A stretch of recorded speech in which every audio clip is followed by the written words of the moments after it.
En el programa de hoy, el secretario de Estado del Vaticano llega a México y tiene previsto que se reúna con el presidente López Obrador. Papa Francisco afirma que tras la pandemia ha llegado el momento de eliminar desigualdades. Además, vicario de la diócesis de Roma pide generosidad en el óvulo de San Pedro. Gracias amigos por acompañarnos, cerrando la semana en su noticiero EWTN Noticias. Soy Eddie Rodríguez Morel. Iniciamos el programa con noticias desde México que nos trae nuestro corresponsal Diego López Colín, quien nos informará sobre el lamentable fallecimiento de un sacerdote víctima de la violencia que se vive en el país. Adelante, Diego. Hola amigos, los saludo desde la parroquia de San Bartolomé Apóstol en la Ciudad de México para comentarles que nuevamente otro sacerdote fue privado de su vida debido a la violencia que se vive en todo el país. Camino a celebrar la Eucaristía en una comunidad de la prelatura del Nayar en Durango, el padre franciscano Juan Antonio Orozco Alvarado y un grupo de fieles que lo acompañaban se vieron envueltos en un enfrentamiento entre grupos del crimen organizado que se disputa la zona.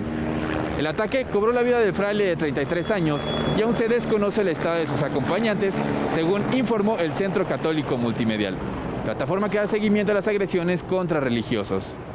En este contexto, los obispos de México deploraron el hecho y pidieron a Nuestra Señora de Guadalupe restaure la justicia y la paz en nuestra sociedad. Con el asesinato del fraile Orozco, suman ya 3 los clérigos muertos por causas violentas desde el 2018, periodo que inició la presidencia de Andrés Manuel López Obrador. En otra noticia les comentó que la Iglesia Católica se deslindó de una campaña supuestamente católica, la cual promueve el aborto. Mediante un comunicado, Pedro Vázquez Villalobos, arzobispo de Antequera, Oaxaca, lugar donde apareció esta publicidad en el transporte público realizada por el polémico grupo feminista y abortista Católicos por el Derecho a Decidir, llamó a los fieles a no dejarse engañar por difusiones ajenas a la Iglesia. Advirtió que aunque la publicidad puede malinterpretarse, es bien sabido que los católicos defienden la vida desde la concepción hasta la muerte natural. Además, Vázquez Villalobos recordó que la Grey Católica tiene consagrada la vida humana y desde la fe basada en Dios, por ninguna circunstancia puede atribuirse el asesinato de modo directo a un ser humano, mucho menos antes de nacer. El arzobispo también le pidió a los fieles informarse sobre lo que dice la doctrina social de la Iglesia sobre este tema para así evitar confusiones. En otra noticia les comento que, inspirados en el espíritu de Fratelli Tutti, líderes de diferentes confesiones religiosas se unieron para hacer la oración interreligiosa por la paz. El templo expiatorio de Cristo Rey, mejor conocido como la antigua Basílica, fue el escenario donde los representantes se dieron cita para firmar simbólicamente un compromiso de servir como heraldos de paz en el mundo y construir una sociedad cada vez más pacífica, solidaria y fraterna. El nuncio apostólico Franco Coppola explicó la importancia de esta convocatoria por la paz a raíz del conflicto que se vive en Tierra Santa entre israelíes y palestinos. Entre las religiones participantes estuvo la Iglesia Católica y sus diferentes ritos, la Iglesia Evangélica del Pacto Misionero, la Comunión Anglicana, la Iglesia Nacional Presbiterana, la Iglesia Luterana, la Iglesia Metodista, representantes judíos, líderes del budismo tibetano y el Concilio Islámico, entre otras. Amigos, esto es toda la información que tengo desde la Ciudad de México. Les mando a todos un fuerte abrazo hasta el estudio. Reportó para WTN Noticias, Diego López. Gracias, Diego. Y siguiendo con noticias desde México, les contamos que el secretario de Estado del Vaticano, cardenal Pietro Parolin, llegó ayer, jueves 17 de junio, a México y, de acuerdo a la Nunciatura Apostólica, se reunirá este lunes 21 con el presidente del país, Andrés Manuel López Obrador. Según se indicó, el principal motivo del viaje del purpurado es la consagración episcopal de Monseñor Fermín Sosa Rodríguez, quien en marzo de este año fue nombrado por el Papa Francisco como nuevo nuncio apostólico de Papúa Nueva Guinea. La ceremonia se tiene prevista para mañana, sábado 19 de junio. En otras informaciones, el Papa Francisco afirmó que tras la pandemia ha llegado el momento de eliminar las desigualdades.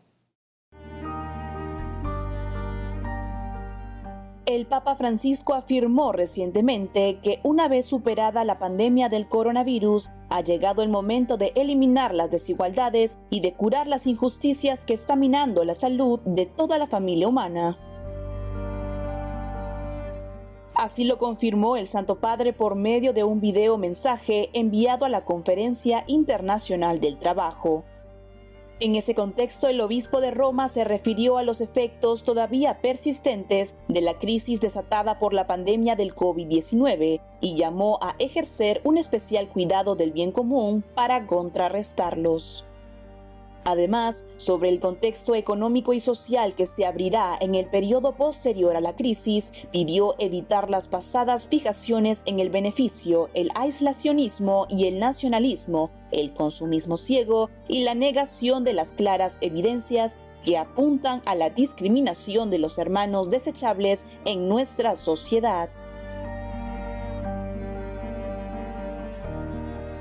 Por ello, invitó a buscar soluciones que ayuden a construir un nuevo futuro del trabajo, fundado en condiciones laborales decentes y dignas, que provengan de una negociación colectiva y que promuevan el bien común. Finalmente, el Papa Francisco señaló que deberíamos prestarle especial atención al peligro real de olvidar a los que se han quedado atrás, ya que estas personas corren el riesgo de ser atacados por un virus peor aún del COVID-19, el de la indiferencia egoísta.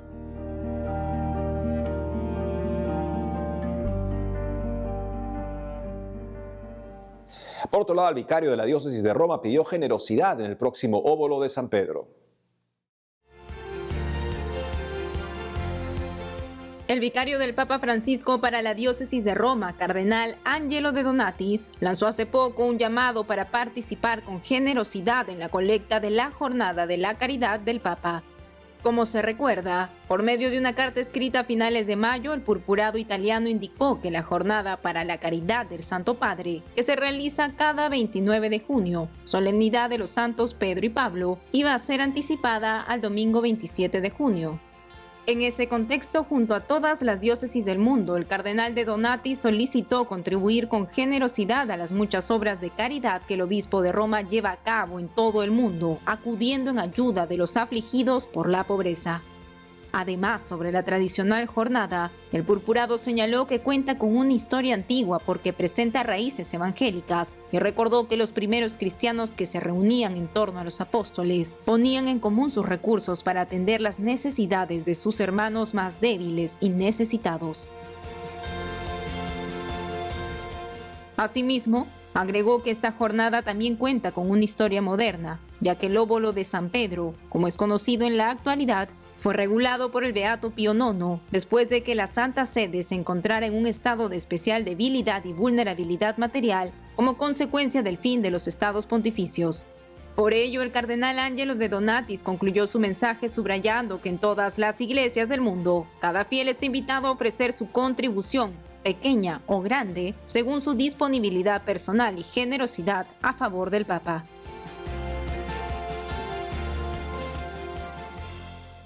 Ahora pasamos a una lamentable noticia en Colombia, donde esta semana se perpetró un atentado contra el Ejército Nacional que dejó más de 30 heridos, hecho que fue condenado por la diócesis de Cúcuta. Veamos. A través de un comunicado, la diócesis de Cúcuta, en Colombia, condenó el atentado contra la 30ª Brigada del Ejército Nacional ubicada en el lugar, que dejó más de 30 heridos, y señaló que el odio y la venganza crean remolinos de violencia. Y es que este martes 15 de junio, un carro bomba explotó en la base militar y dejó 36 heridos, 3 de ellos de gravedad. En ese contexto, en una declaración a la prensa, el ministro de Defensa de Colombia, Diego Molano, dio a conocer que se ha planteado como hipótesis inicial que el atentado fue perpetrado por el Ejército de Liberación Nacional, una organización guerrillera en el país. La hipótesis inicial es que el ELN está detrás de este acto demencial y vil, como primera hipótesis. También es materia de investigación la involucración de las disidencias de la FARC del GAO Residual 33. Ante esto, el administrador apostólico de Cúcuta, Monseñor José Libardo Garcés Monsalve, lamentó que el atentado produzca terror, dolor, incertidumbre y desconfianza en el pueblo colombiano. Por ello, invitó a todas las personas de buena voluntad a intensificar y a perseverar en la oración para pedir a Dios que guarde a Colombia en el corazón de su Hijo, lugar donde se aprende a amar y perdonar.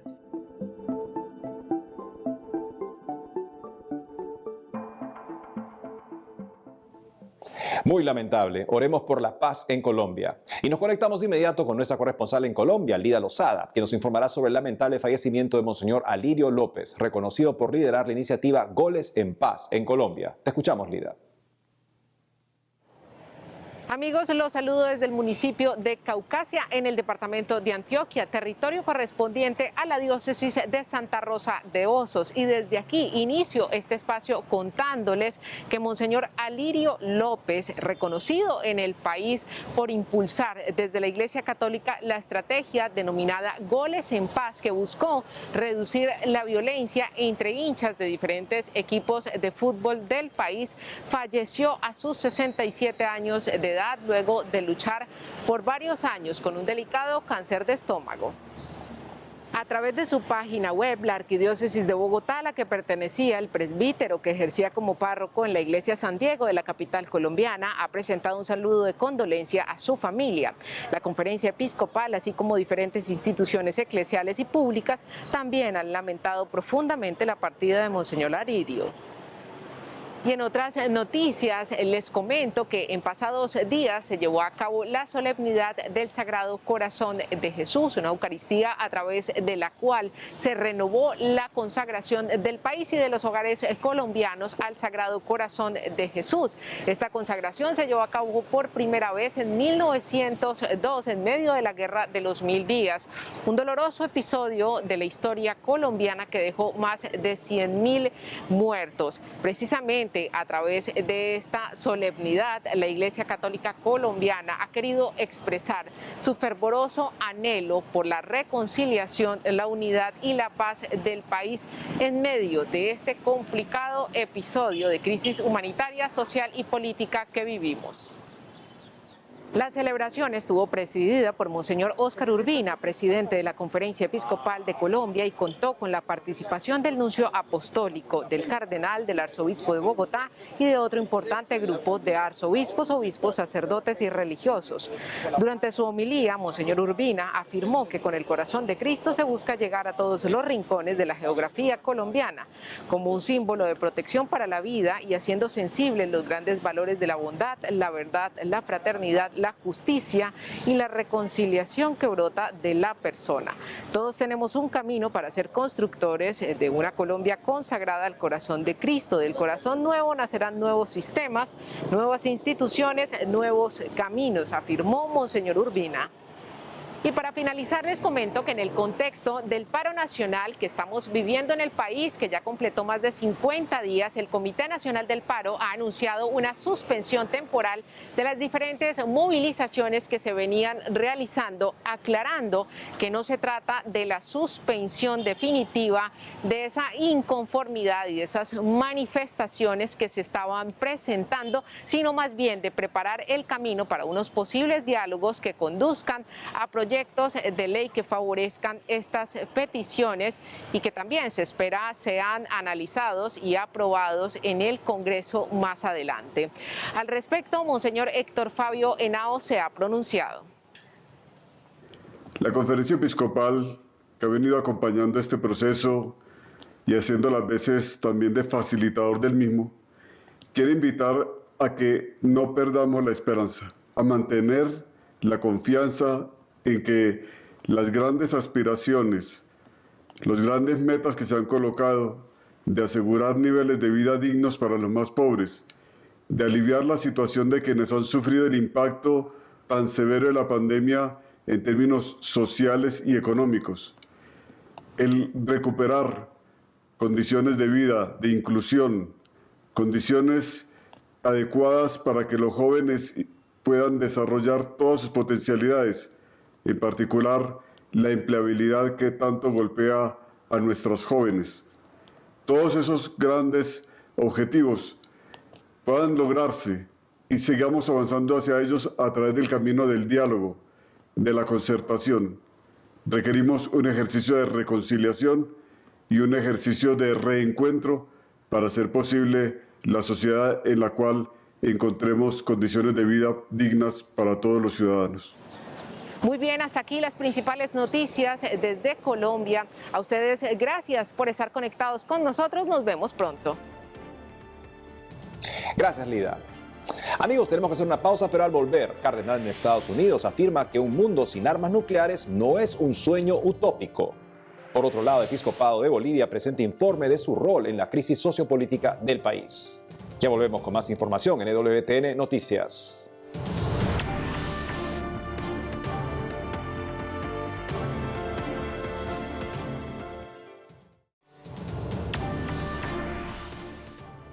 Bienvenidos nuevamente al programa.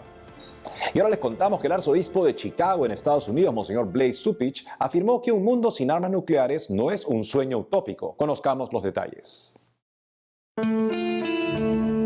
En el marco del reciente encuentro en Ginebra entre el presidente ruso Vladimir Putin y el mandatario norteamericano Joe Biden, el arzobispo de Chicago en Estados Unidos, Monseñor Blase Cupich, instó al presidente de su país y a los líderes internacionales a trabajar por un mundo sin armas nucleares como parte de una necesidad moral.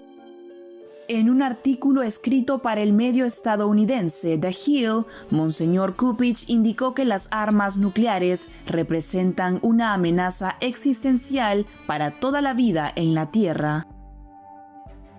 Además, destacó que trabajar por un planeta sin estos armamentos no es un sueño utópico, sino más bien una necesidad práctica y moral. Como se sabe, los gobernantes de Estados Unidos y Rusia se reunieron esta semana en la Cumbre de Ginebra 2021 para dar inicio a las negociaciones que permitan reemplazar eventualmente el Tratado de Control de Armas Nucleares llamado New START del año 2010 y que ya expiró en febrero de este año. Dicho acuerdo limitó y reguló el número de arsenales atómicos desplegados estratégicamente en los dos países en cuestión y permitió 18 inspecciones anuales dentro de las mismas instalaciones nucleares de ambas naciones. Por otro lado, es preciso destacar que actualmente Rusia y Estados Unidos controlan cada una alrededor de 6.000 armas atómicas, lo que equivale aproximadamente al 90% de las reservas totales en el mundo en cuanto a este tipo de armamento. Cabe mencionar que otros obispos e incluso el Papa Francisco han abogado por un planeta en el que no existan las armas nucleares. En otros ámbitos, el episcopado boliviano presentó un informe sobre el rol que tuvo en la crisis sociopolítica del país. La Secretaría General de la Conferencia Episcopal Boliviana presentó hace poco un informe que reúne los hechos ocurridos entre octubre de 2019 y enero 2020, cuando el país enfrentaba una crisis social y política agravada por las controvertidas elecciones que llevaron a la renuncia de Evo Morales a la presidencia. En ese contexto, el documento titulado Memoria de los hechos del proceso de pacificación en Bolivia fue elaborado desde la mirada de la Iglesia local, en su rol facilitadora del proceso de diálogo y con una sentida preocupación de los obispos ante las diversas informaciones que circulaban respecto a los hechos acontecidos en esa época. Además, rechazaron tajantemente toda acusación relativa a conspiración, propiciación, encubrimiento u otra forma de actuación que se hubiera podido relacionar con un supuesto golpe de Estado. Por ello, subrayaron que la Iglesia Católica tiene la misión de decir la verdad, llamando siempre a la paz y a la construcción de un mejor país para todos sin discriminación. Asimismo, enfatizaron que lo que plantearon fue facilitar un complejo proceso de diálogo, buscando el bien común y la paz de todos, motivo por el cual lo seguirán haciendo, siguiendo el ejemplo de Jesucristo. Finalmente, es importante mencionar, el documento precisó que la Conferencia Episcopal de Bolivia, junto con otros organismos internacionales, fueron los interlocutores que procuraron acercar a las partes en conflicto. Sin embargo, enfatizaron que solo se llegaron a ciertos acuerdos verbales.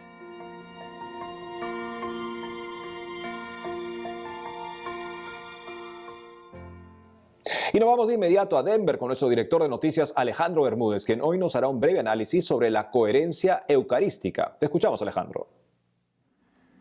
¿Qué tal, amigos de EWTN Noticias? Es un gusto estar nuevamente con ustedes. Soy Alejandro Bermúdez desde Denver, Colorado.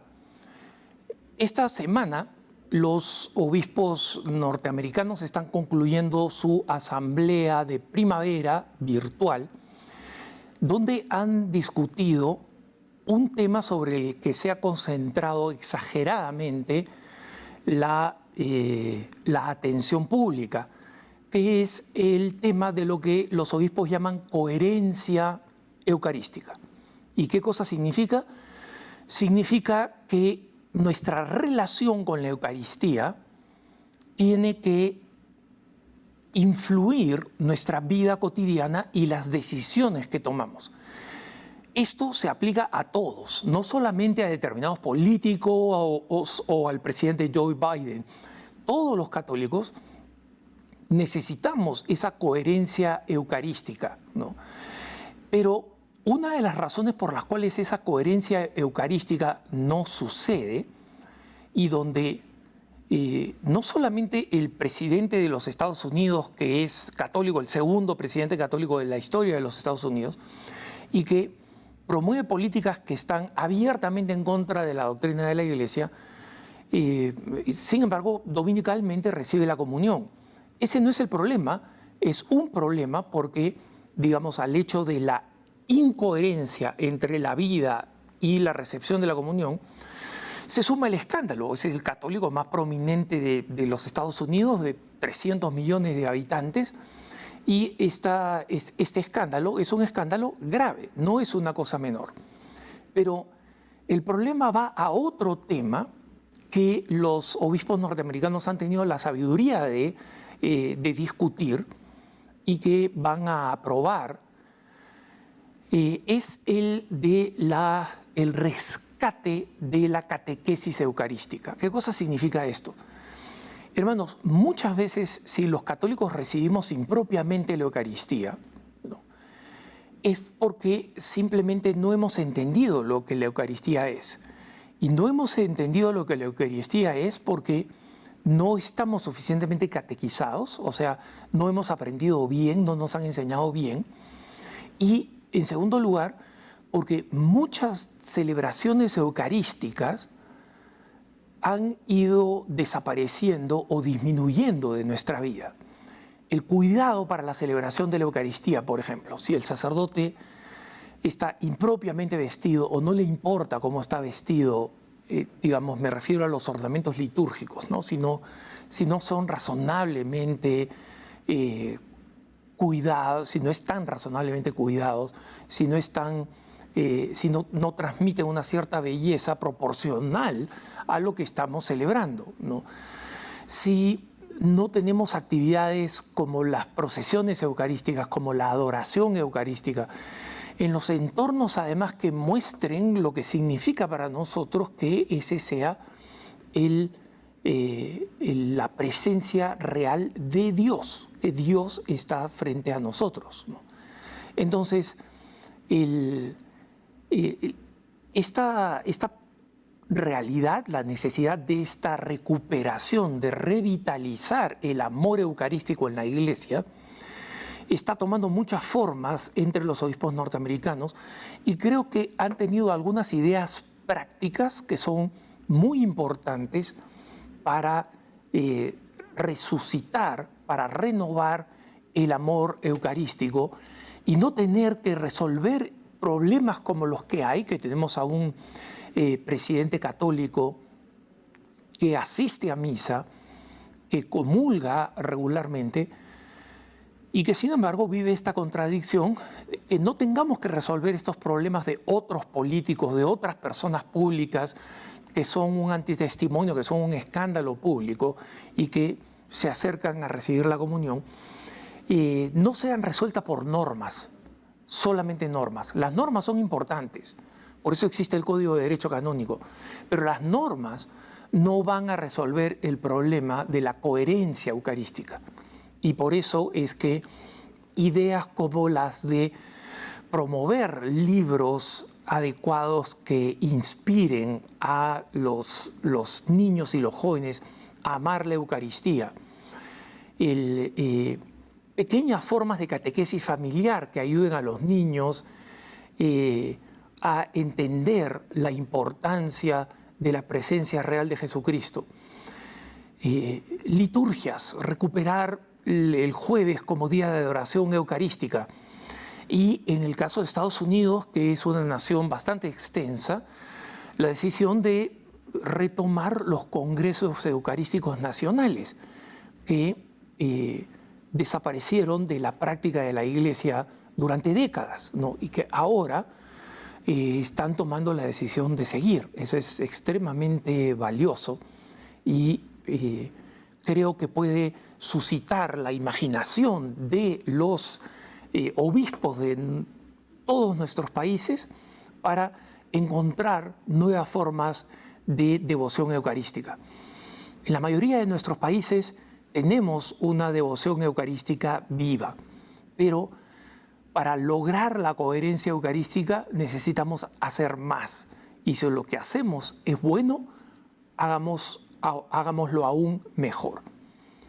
Lo dejo en compañía de la mejor información católica, EWTN Noticias. Y es todo por hoy, amigos. Gracias por haber estado con nosotros. No dejen de seguirnos en las redes sociales y de lunes a viernes a las 12 del mediodía, hora de Miami, por Radio Católica Mundial en su programa Más que Noticias. Hasta entonces.